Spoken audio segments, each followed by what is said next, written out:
जय हिंद एवरीवन। मैं पंकज कुमार और आज की वीडियो में हम लोग एम्स में बीएससी की जो कोर्सेज हैं और कौन कौन से कोर्सेज है, एग्ज़ाम का पैटर्न क्या है, एलिजिबिलिटी क्या है और कितनी सीट्स हैं किस कोर्स में, वो सारी चीज़ें डिस्कस करने वाले हैं। तो एग्ज़ाम वीडियो के अंत तक बने रहना, बहुत सारी इंपॉर्टेंट चीज़ें आपको पता चलेगी।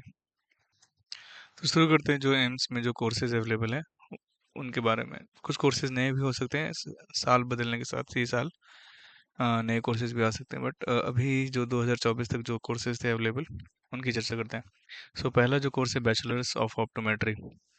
सो इसमें क्या क्या आपको पढ़ने को मिलेगा? बेसिक मेडिकल साइंसेज मिलेगा, क्लिनिकल थिंग्स मिलेंगे, मशीनरी एंड इक्विपमेंट्स पढ़ोगे और बैचलर्स ऑफ मेडिक और मशीनरी एंड इक्विपमेंट में आप लोग पढ़ोगे ऑप्थोमोलॉजी और कैसे परफॉर्म रूटीन ऑप्टोमेट्री इन्वेस्टिगेशन आप कर सकते हो, रूटीन इन्वेस्टिगेशन करोगे, वो सब चीज़ें पढ़ने को मिलेगा। बेसिकली एक आँख के डॉक्टर के लिए आप बन जाओगे, मतलब जो भी क्लिनिकल चीज़ें आप देखते हो।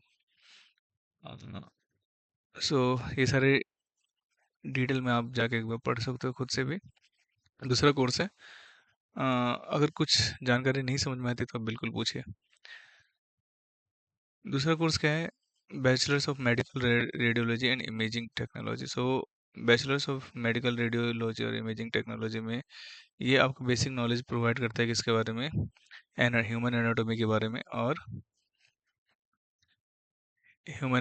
बारे में और physiology for understanding the human biology. Then इसमें आप एक्सरे वगैरह हाँ को कैसे ऑपरेट करते हैं वो सीखोगे, और भी जो इमेजिंग इक्विपमेंट्स होते हैं वो सब पढ़ने को आपको मिलेगा। रेडिएशन का डोज कितना दिया जाता है, कितने समय तक दिया जाता है, वो सब चीज़ें आपको पढ़ने को मिलेगा। फिर ट्रेन स्टूडेंट वर्क, वो इंडिपेंडेंटली अपना काम कर सकते हैं किसी भी टेक्नोलॉजिस्ट के पास, या फिर किसी अपना खुद का भी अपना आप वो खोल सकते हो। एक्सरे मशीन अगर आपके पास है तो आप खुद की भी है कोई technician technique. So you can also open your diagnostic centre, like जांच के लिए आप अपने नाम पे अपनी जगह ले सकते हो। और competent imaging technologies and procedure produce teachers for the future। so आपके पास टीचर की भी अपॉर्चुनिटी रहेगी इसको करने के बाद। बीएससी ऑनर्स जो नर्सिंग का है, जो बहुत पॉपुलर कोर्स है, उनमें आपको जो बीएससी ऑनर्स और जो पोस्ट बेसिक है उसमें थोड़ा फ़र्क समझते हैं। जो बीएससी ऑनर्स जो नर्सिंग करेंगे वो 12th पास आउट बच्चे डायरेक्टली ज्वाइन कर सकते हैं। पोस्ट बेसिक किसके लिए? 12th पास आउट के लिए एक्चुअल में ये डायरेक्ट नहीं है, जो भी जीएनएम और एएनएम कर चुके हैं वो लोग पोस्ट बेसिक करेंगे। कोर्सेज में भी थोड़ा सा फ़र्क है, वो मैं हाईलाइट करके बताता हूँ। कि जैसे कि जो भी बीएससी ऑनर्स नर्सिंग कर रहे हैं वो नर्सिंग जो केयरिंग होता है, जो भी बीमार आदमी होते हैं उनका इलाज कैसे कर सकते हैं, है ना, इलाज उनका टेक केयर, है ना, कैसे किया जाता है वो सब आप देखते हैं with varied medical surgical condition. तो ये जो सर्जिकल कंडीशन है ये इसमें थोड़ी सी इंपॉर्टेंट है। मेडिकल और नर्सिंग सर्जिकल कंडीशंस के आधार पे आप कैसे टेक केयर करनी है ये चीज़ें आपको पढ़ने को मिलेगा। So train the student as a midwife. जो भी स्टूडेंट आते हैं उनको आप ट्रेन कर सकते हो एज ए मिडवाइफ और give necessary supervisor care for the service of the women during the pregnancy, labour, postpartum and the period of the conduct of the deliveries of the responsibility and to take the newborn and infant। So you can teach or guide the midwives जो भी है, और आप supervise करोगी कैसे pregnancy या के दौरान है, प्रेगनेंसी के बाद उनकी कैसे केयरिंग की जा सकती, केयरिंग की जाती है डिलीवरी के दौरान, वो सारी चीज़ें आप करोगे। So to impart training to the student to the so as to able her to teach and supervise appropriate nursing and the healthcare for the patient, families, general public and the other cooperating personnel in the healthcare delivery system and the taking part in the promotion of health prevention and disease rehabilitation। so training दी जाती है student को जो supervise कर सकते हैं, appropriate nursing जो patient को नर्स करेंगे और जनरल पब्लिक और cooperating personnels in the health care. So basically वो आइडिया बताते हैं कैसे आपको कॉम एक सिक पेशेंट के को आपको नर्स करना है, कैसे उनको सुपरवाइज करना है, और उनके पेशेंट को ही ना सही, सिर्फ उनके फैमिलीज को भी, और कैसे प्रिवेंशन करना है डिजीज, और अ, वापस जो डिजीज या ट्रॉमा में है उससे वापस कैसे बाहर निकलेंगे उनके लिए, उनको टेक केयर कैसे करना है वो देखनी है। पोस्ट बेसिक वाले कोर्सेज में आप लोगों को क्या करने को सीखने को मिलेगा। So comprehensive comprehensive nursing caring only only मिलेगा, but you will not able to be the participated और द मेडिकल और द सर्जिकल थिंग, तो वो चीज़ें डायरेक्टली नहीं मिलती है आपको। So nursing care for the patient client that contribute to the health individual families communities and preventive promotives. So जो भी डिजीज प्रिवेंटिव और प्रमोट करने वाली या क्यूरेटिव रिस्टोरेटिव हेल्थ केयर से रिलेटेड जो सिस्टम चीज़ें होंगी वो चीज़ आपको करने को मिलेगी। आपको develop skills in nursing management and teaching basic level.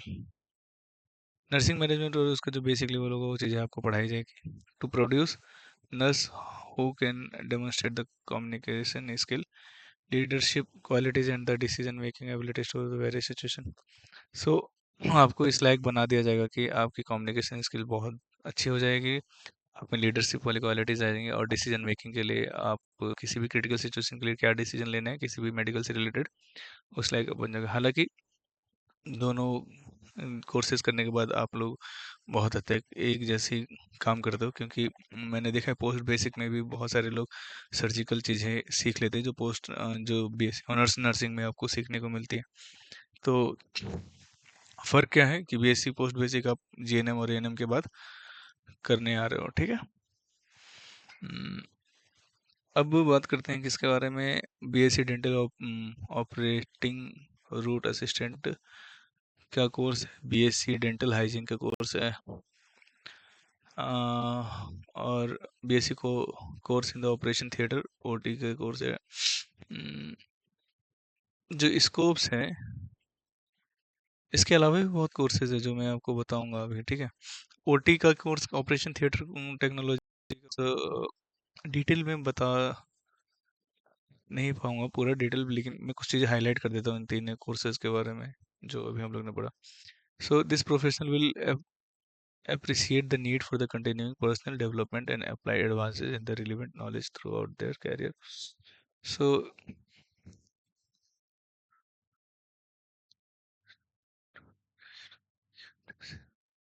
ऊपर ऊपर की चीज़ें इन्होंने कहा कि ये पेशेंट को टेक केयर कर सकते हैं, देख सकते हैं जो भी उनकी नीड होती है और उनकी सही होने के लिए क्या क्या चीज़ें होंगे। तो डेंटल असिस्टेंट ये कर सकते हैं, डेंटल हाइजीन के लिए भी रिस्पॉन्सिबल होंगे, जो भी उनको पढ़ाई के दौरान जो स्किल मिलेगा, जो उनको ज्ञान मिलेगा, उस दौरान वो इफ़ेक्टिवली पेशेंट के सेफ और इफ़ेक्टिव केयर के लिए बहुत गुणवत्ता से भरपूर होगा, ताकि वो बच्चों मतलब पेशेंट की सही केयर कर पाए।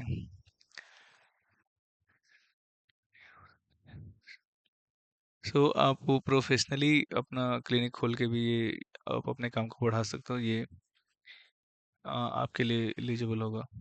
Then BSc courses in operation theatre, तो ऑपरेशन थिएटर में जो बीएससी कोर्सेज है मतलब ओटी का जो कोर्स है उसमें जो भी 10th पास आउट स्टूडेंट है OT are plan for receiving training. Very few government hospital in our country have got the facility for this courses. तो ओटी के लिए बहुत कम कोर्सेज है, तो बहुत ज़्यादा इंपॉर्टेंट भी हो जाता है, क्योंकि इसमें जॉब अपॉर्चुनिटीज़ भी बढ़ जाएंगी जब कोर्सेज ही कम है, बच्चे ही कम निकल रहे हैं, लेकिन ऑपरेशन तो हर जगह हो ही रहा है। तो ये एक अच्छा कोर्स हो सकता है आपके लिए। Proposed training in the field of the able them to learn systematic and theoretical and practical aspect of operating room technique and able us to select trained technician in the field. It has become essential as very highly technology oriented equipment, different type of like anesthesia machine and the monitors. सो आप लोगों को इतनी knowledge हो जाएगी कि operation theatre में होने वाली जो भी चीज़ें हैं ऑपरेशन के दौरान में कब डॉक्टर को क्या चाहिए, क्या आपको प्रोवाइड करना है, किस डिसऑर्डर में क्या देना है, बिना डॉक्टर को बोले आपको ऑलरेडी पहुंचा देना है। और instead of like operation before that what ever the pre operation things required, जो भी ऑपरेशन से पहले चीज़ें आपको चाहिए, जैसे कि एनेस्थीसिया मशीन को कैसे ऑपरेट करना है, पेन मैनेजमेंट डिवाइस कैसे काम करती है, सर्जिकल इक्विपमेंट्स कैसे आपको देने हैं, और जो भी मॉडर्न आईसीयू में इक्विपमेंट्स होगी वो सब चीज़ें हैंडल करने को आप सीखोगे। स्कोप तो बहुत ज़्यादा है। Candidate trained prospective management include the patient data collection, airway management में आप जा सकते हो, assisting administration, monitoring regional peripheral nerve blockades. तो काफ़ी कुछ है, स्कोप्स बहुत ज़्यादा है। So courses will also prepare the candidate to provide anaesthesia कैसे दिया जाता है, सर्जिकल केयर कैसे किया जाता है, फिर सेंट्रल स्टरलाइजेशन कैसे किया जाता है, इंस्टॉलेशन मेंटेनेंस, ये सारे मतलब पढ़ने जब चला जाऊँ तो बहुत ज़्यादा समय लग जाएगा। सेफ यूज़ डिस्पोजल्स, आप यूनिवर्सल प्रिकॉशन, बायोमेडिकल वेस्ट को कैसे मैनेज किया जाएगा, एडमिनिस्ट्रेटिव टास्क कैसे होता है, ये सारी चीज़ें आपको सीखने को मिलेगी और काफ़ी कुछ सीखने को मिलेगा। तो ये तो रहा कोर्स के बारे में। नंबर्स ऑफ सीट की, जो 2024 तक की जो सीट थी उसमें भी कुछ इंक्रीमेंट हुई है सीटों में, तो वो अलग से वीडियो बना देते। लेकिन अभी 2024 तक में जो एप्लीकेशन फॉर्म रिलीज होने तक का जो सीट था, ये तमाम कोर्सेज में बता रहा था। देखो, उस सीट्स की बात करेंगे, जैसे बैचलर्स में जो भी ऑप्टोमेट्री है, रेडियोलॉजी आपने देखा, डेंटल ऑपरेटिंग असिस्टेंट देखा, डेंटल हाइजीन देखा, ओटी देखा, उसके बाद भी जो कोर्सेज है, medical dialysis therapy and technology, MDTT, फिर मेडिकल लेबोरेटरी टेक्नोलॉजी, एमएलटी, फिर medical radiology imaging technology, operation theatre technology. अच्छा, ये सारे कोर्सेज कुछ रिपीट भी हो रहे हैं। तो हम लोग ने एमडीटीटी और एमएलटी कोर्सेज और देखा, जो अलग अलग एम्स के अलग अलग जगहों पे कितनी सीट है, ठीक है। एम्स दिल्ली में कितनी है, एम्स बिलासपुर में, जैसे एम्स दिल्ली में ऑप्टोमेट्री की 9 सीट है, ये जनरल के लिए टोटल 24 सीट है। और M M R I T के लिए 11 सीट है। तो इस तरह से सारे कोर्सेज देख सकते हैं। जैसे ऑपरेशन थिएटर के लिए, ओटी के लिए 20 सीटें हैं एम्स दिल्ली में, एम्स एमएलटी के लिए बिलासपुर में 10 सीटें हैं। इस तरह से आप देखो, टोटल भुवनेश्वर में 13 सीटें हैं। कि कौन कौन सी एम्स है, इसकी वीडियो आपको देखनी है तो ऊपर जो आई बटन है उस पर क्लिक करना, वहाँ पे आपको दिख जाएगा कि कौन कौन सी एम्स हैं और उन एम्स की खासियत। तो परफ्यूजन टेक्नोलॉजी, ये भी एक अलग कोर्स है। Endoscopy, neuro technology, BSc M L S, medical laboratory science, ये एक अलग कोर्स मिला। Medical radiology imaging and the technology. So so जैसे आपने देखा, परफ्यूजन टेक्नोलॉजी का मतलब क्या है। तो आज के समय में बहुत सारे जो इलाज होता है, जैसे ओपन हार्ट सर्जरी हो रहा है, या फिर कभी भी कोई सर्जरी होता है तो लंग्स को बाईपास करके या हार्ट को बाईपास करके कैसे हार्ट के बिना भी ब्लड शरीर में चलता रहे, और हार्ट को निकाल के दूसरा हार्ट भी लगा दे, या लंग्स को डिस्कनेक्ट करके फिर लंग्स में सर्जरी करके वापस ऑक्सीजन भी पहुंचाना है पूरे शरीर में, और लंग्स का ऑपरेशन भी करना है, तो कैसे होगा। तो वो बाईपासिंग जो होती है चीज़ें, वो परफ्यूजन टेक्नोलॉजी की वजह से होता है। तो वो चीज़ें आपको सीखने को मिलेगी। इंटरेस्टिंग तो है ही, है ना। सो आप लोगों ने बहुत बार सुना होगा, एंडोस्कोपी हो रहा है, एंडोस्कोपी हो रहा है, किसी का सर्जरी हो रहा है। तो एक्चुअली में वो बहुत थिन ट्यूब होगी, और वो बॉडी की कैविटी के अंदर कैम उस थिन ट्यूब के एक एंड पे कैमरा होगा, और बॉडी की कैविटी पे कैविटी की वो कैप्चर करती है, इमेजिंग लेता है, ताकि ऑपरेशन में आइडिया मिल सके कहाँ पे कैसे ऑपरेशन करना है, क्या चीज़ें खराब है, एग्जैक्ट पूरे बॉडी को काटने की बजाय एग्जैक्ट कहाँ काटना है, कैसे काटना है, वो सब चीज़ें समझ में आती है। न्यूरो टेक्नोलॉजी, जो भी डिसऑर्डर्स हो रहे न्यूरॉन्स में, या अल्जाइमर जैसी बीमारी होते हैं उसमें, ये समझ को बढ़ाता है आपकी। सो ऑपरेशन थिएटर डायलिसिस थेरेपी, है ना, जैसे किडनी का फेल हो गया तो वो बैचलर्स इन डायलिसिस थेरेपी आपको करने बोले। ईसीजी, इंडोकार्डियोग्राफी, करने को मिलेगा। हेल्थ इंफॉर्मेटिक, मतलब कैसे डाटा वगैरह स्टोर करना है और इनका इंटरप्रिटेशन कैसे करना है। कोई बीमारी हो रही है कंसिस्टेंटली, किसी खास पेशेंट में हो रही है, किसी खास एज में हो रही है, तो कौन सी बीमारी किस एज के लिए ज़्यादा हानिकारक है, ये सारी चीज़ें समझने को मिलेगा। ऑप्टोमेट्री हम लोग देख चुके हैं। एनेस्थीसिया टेक्नोलॉजी है, बेसिक एनेस्थीसिया टेक्नोलॉजी। तो ये देखो, इंपॉर्टेंट है कि ये सारे कोर्सेज आपको पता होने चाहिए। कहीं और भी कहीं मिलते हैं तो उस इंस्टीट्यूट में आपको अप्लाई करना है, ठीक है। इन सारे कोर्सेज के बारे में बस पता होना चाहिए। मेडिकल लेबोरेटरी टेक्नोलॉजी और प्रायोरिटी एम्स को रखनी है मेरे हिसाब से, क्योंकि ज़्यादा सीखने को मिलेगा आपको। मेडिकल रेडियोलॉजी, इमेजिंग, ये सब पढ़ा हम लोग ने कुछ। हाँ, orthopaedic assistance and plaster technique, मतलब उम्मीद करता हूँ ये समझ में आ रहा है। ऑर्थोपेडिक मतलब कि हड्डियों से रिलेटेड जो असिस्टेंट होती है, प्लास्टर वगैरह करना होता है, वो चीज़ें समझ करने को मिलेगा। और और क्या है टेक्नोलॉजी, और कौन से हैं? और कुछ नया नहीं दिखा मुझे। इमरजेंसी मेडिसिन टेक्नीशियन, ये भी एक नाम से ही समझ में आ रहा है कि इमरजेंसी में जो मेडिसिन रिक्वायर्ड होगी उसके लिए जो टेक्नीशियन चाहिए वो है। Physiology laboratory technology, anaesthesia, urology technology. Urology मतलब क्या है? मूत्र विशेषज्ञ को कहते हैं, तो उससे रिलेटेड होगा। रेडियोथेरेपी, स्लीप लैब टेक्नोलॉजी, ये तो एक नया ही है, मुझे समझना पड़ेगा। स्लीप लैब टेक्नोलॉजी भी है, ये कोर्स मुझे भी अभी पता चला। सो ऐसे ही बहुत सारे कोर्स हैं। न्यूक्लियर मेडिसिन टेक्नोलॉजी, ये सारे कोर्सेज आप समझिए, इनकी डिमांडिंग तो है ना, क्योंकि हर फील्ड अपने आप में नया एक्सप्लोर कर रहा है कुछ ना कुछ। तो और कुछ नया नहीं दिख रहा मुझे। डायलिसिस अभी फिलहाल, लेबोरेटरी टेक्नोलॉजी, रेडियोलॉजी, तो ये सारे कोर्सेज थे। और टोटल कुल मिला के 217, सॉरी 511 सीटें हैं इन सारे कोर्सेज में, जो बीएससी कोर्सेज है। बीएससी नर्सिंग के जो सीट हैं टोटल, अगर आप देखोगे सारे एम्स को मिला के, टोटल एम्स कितने आपको दिख रहे हैं? टोटल 17 एम्स है, ठीक है। तो 17 एम्स की वीडियो एक बार बनाएंगे हम लोग, ठीक है। 17 एम्स है, 17 एम्स में 1231 सीट है। और कैटेगरी वाइज देखोगे तो जनरल में 484, पीडब्ल्यू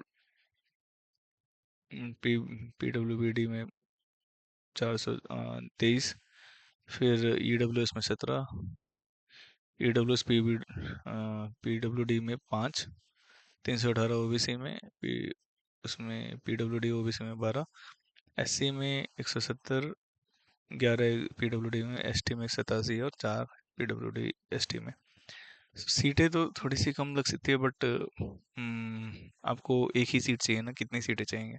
पूरे परिवार थोड़ा ना जाएगा। तो just focus on your own seat. एक ही सीट पे ज़्यादा फोकस करोगे, वो एक सीट आपको चाहिए बस। सीट ऑफ आउटसाइडर, अच्छा ये पोस्ट बेसिक के लिए है। जो आउटसाइडर है उनके लिए सीट 30 ही है। जो एम्स में रिजर्व सीट है डिपार्टमेंटल कैंडिडेट्स के लिए, वो 20 है। तो ये सारी थी सीट के बारे में, और कोर्सेज कौन कौन से थे, ये सारी चीज़ें हम लोग ने डिस्कस की। अब हम लोग बात करते हैं इसके बारे में।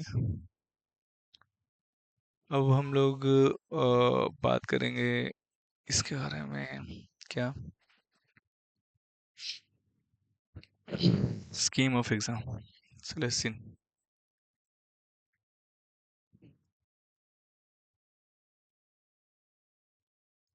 स्कीम ऑफ एग्जाम जो 2024 में था, और ऑलमोस्ट तो सेम ही है।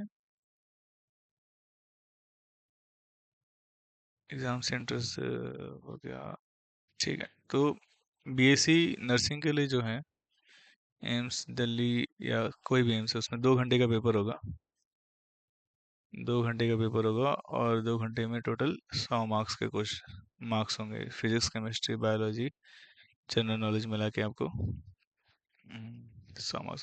फिजिक्स, केमिस्ट्री, बायोलॉजी में 30-30 मार्क्स का होगा, और जनरल नॉलेज 10 का होगा। इंपॉर्टेंट चीज़ मैं आपको बताना चाहता हूँ कि कुछ कोर्स ऐसे हैं जिसमें सिर्फ जो बच्चे मैथमेटिक्स ही लिए, जिसने बायोलॉजी ली भी नहीं है, वो भी उसमें अप्लाई कर सकते हैं। जो उन कोर्सेज के बारे में मैं अभी बताऊंगा आपको कुछ देर में। हाँ शायद।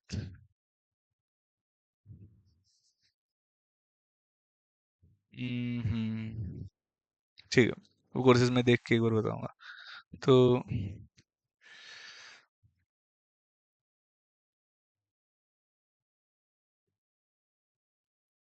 बात करते हैं पैरामेडिकल के बारे में। बीएससी पैरामेडिकल जो कर रहे हैं उसका 1.5 घंटे का पेपर होता है। 1.5 घंटे में 4 सेक्शन होंगे। 4 सेक्शन में questions in 4 part of 30 question each. तो चारों सेक्शन में 30 क्वेश्चन के होंगे, प्रत्येक 30 क्वेश्चन होंगे, ठीक है। जिसमें से फिजिक्स, केमिस्ट्री, बायोलॉजी और मैथमेटिक्स होगा। लेकिन आप मैथमेटिक्स या बायोलॉजी में से कोई एक चुन सकते हो। जो मैथमेटिक्स जिसने लिया है बच्चों ने, वो मैथमेटिक्स चुनना। जिसने सिर्फ और सिर्फ बायोलॉजी लिया है तो ठीक है, बायोलॉजी लिया। जिसने दोनों लिया है, जो स्ट्रांग होगा आपका टॉपिक वो ले लेना। यही था अभी, और कुछ तो नहीं। हाँ, अब बात करते पोस्ट बेसिक के लिए क्या करना है।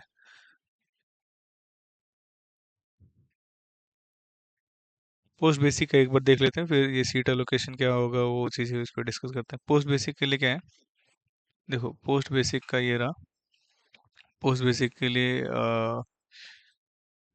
एग्ज़ाम जो होगा वो दिल्ली में ही होगा और इंग्लिश लैंग्वेज में होगा। इम्पोर्टेंट बात, ठीक है। अभी इसके दो स्टेज हैं।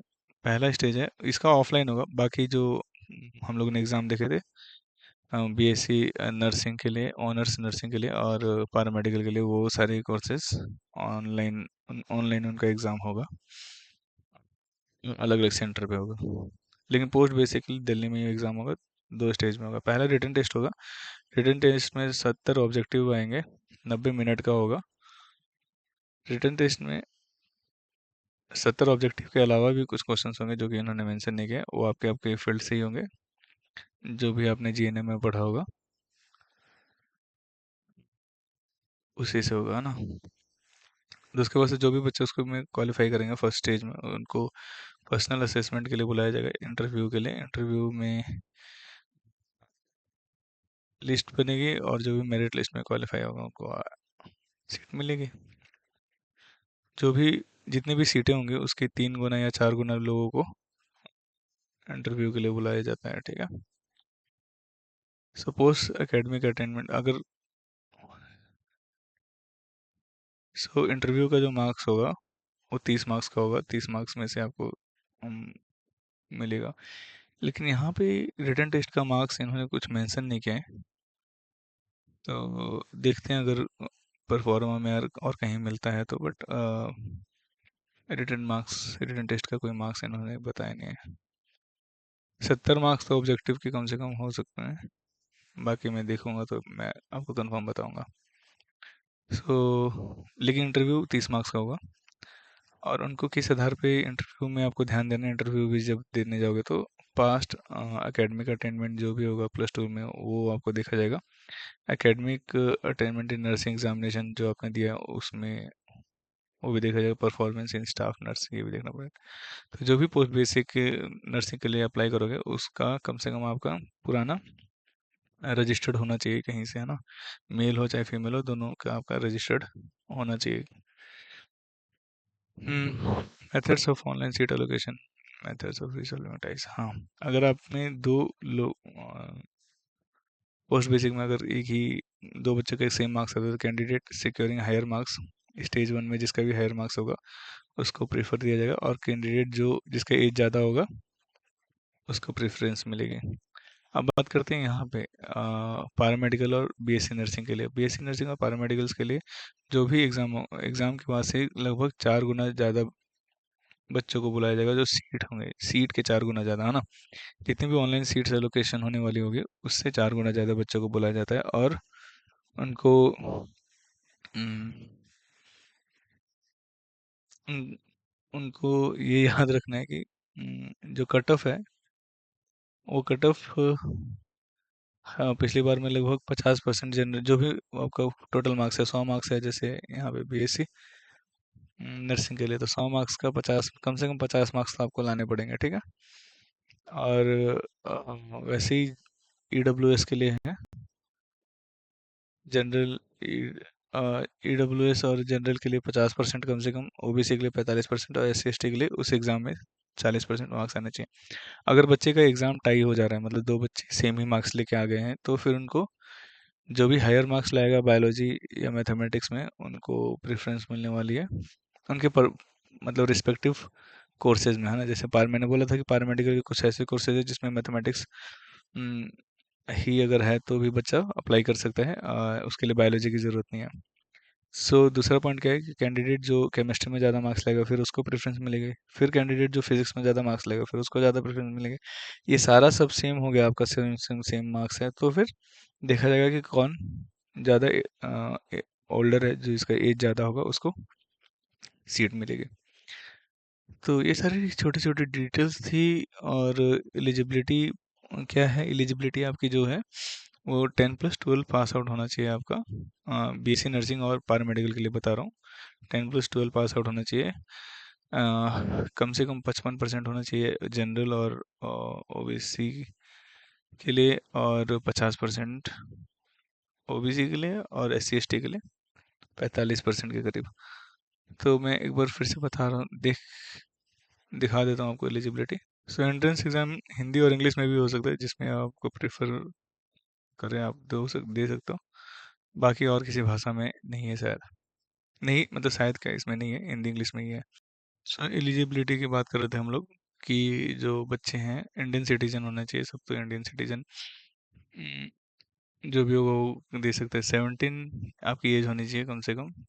और जैसे जनवरी, जैसे 31 दिसंबर से पहले आपका 17 हो जाना चाहिए, ठीक है। 2025 31 दिसंबर से आपको 17 एज हो जाना चाहिए। और बाकी सब अभी मत देखो क्योंकि कन्फ्यूजन हो सकता है। यहाँ पे 2 जनवरी 2008 लिखा है तो 2009 कर लेना, क्योंकि एक साल बढ़ जाएगा, है ना। और 12th पास आउट होना चाहिए, फिजिक्स केमिस्ट्री मैथ बायोलॉजी किसी से होना चाहिए, इंग्लिश भी उसमें एक सब्जेक्ट हो। Candidate for the first bachelor optometry और ये सारे कोर्सेज में आ, आप अप्लाई कर सकते हो। कैन ये सारे कोर्सेज में ये ध्यान दो कि सीरियल नंबर तीसरा चौथा और पांचवा, मतलब तीसरा कौन सा, BSc dental hygiene, BSc operation theatre, और BSc dental operating room assistant, ये इसके लिए आपको बायोलॉजी कंपलसरी है। लेकिन अगर ऑप्टोमेट्री या मेडिकल रेडियोलॉजी इमेजिंग टेक्नोलॉजी के लिए अगर आप अप्लाई करें तो आपके लिए 12th में बायोलॉजी कंपलसरी नहीं है। तो आप मैथमेटिक्स से भी हो तो आप ये दो कोर्सेज के लिए अप्लाई कर सकते हो। बीएससी नर्सिंग के लिए जो बताया मैंने, 55% जनरल ओबीसी के लिए चाहिए 12th क्लास में, और SC ST के लिए 50%। मैंने 45% भी बताया था किसी और कोर्स के लिए, वो बता रहा हूँ। और BSc nursing for AIIMS new Delhi, ये सारे कोर्सेज है। जैसे 45% SC ST की कैटेगरीज के लिए चाहिए, किन कोर्सेज के लिए, ये पांच कोर्सेज में, है ना। Bachelor of optometry radiology imaging technology, BSc in dental operating room assistant, dental hygiene, operation theatre, और इसके लिए तो बाकी जनरल ओबीसी के लिए और ईडब्ल्यूएस के लिए 50% चाहिए वो इसमें, इन सारे कोर्सेज में। अगेन तीसरे चौथे और पांचवे जो कोर्सेज हम लोग ने देखा, मतलब डेंटल ऑपरेट डेंटल ऑपरेटिंग और डेंटल हाइजीन और ऑपरेशन थिएटर के लिए बायोलॉजी कंपलसरी है। वैसे भुवनेश्वर में भी ऑलमोस्ट सेम है, ऋषिकेश में भी क्या परसेंटेज तो सेम है।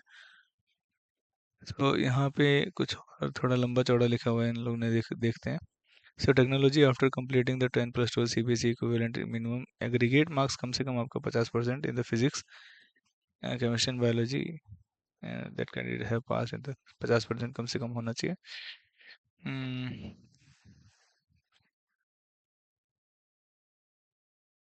ठीक है। सेम है, ये हाईलाइट कर दे रहा हूँ, तो ऑलमोस्ट सेम है बाकी जो हम लोग ने पहले देखा था। भुवनेश्वर में भी ऑलमोस्ट सेम ही है, 50% जनरल और ओबीसी और ईडब्ल्यूएस के लिए, और 45% 12th में कम से कम आपको SC ST का आना चाहिए, तो आप अप्लाई कर सकते हो। इम्पोर्टेंट बात यह है कि रेडियोलॉजी और जो हमारे कोर्स है,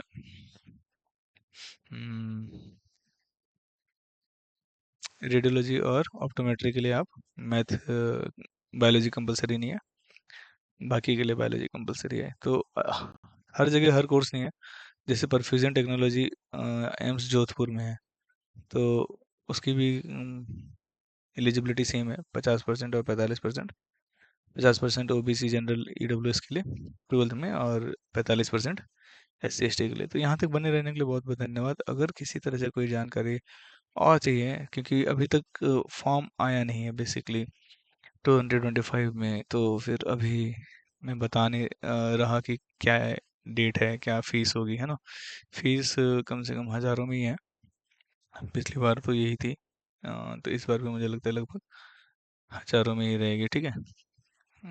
तो